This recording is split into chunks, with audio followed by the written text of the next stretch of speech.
personit të dyshuar,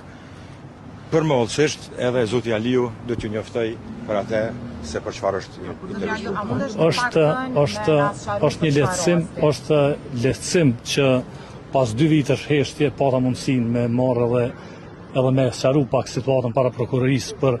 gjitha të sulm dhe pretendim të vazhdueshëm ndaj meje, i cili ka degradu aq shumë, por që unë jam përgjigjur me heshtje deri tani. Pata mundësinë me sqaru që për gjithë procesin, për gjithë periudhën sa unë kam qenë ministër, kam vepruar përputhje pikërisht me ligjin, kam vepruar sipas rekomandimeve të zyrës kombëtare të auditimit, nuk ka asnjë vendim i cili mundet me u ndërlidh mu me këtë proces, po ashtu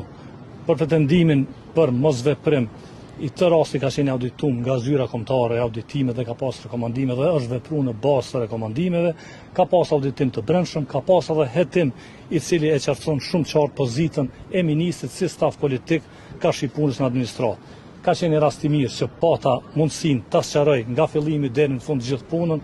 dhe tani jam i lehtësuar. Faleminderit.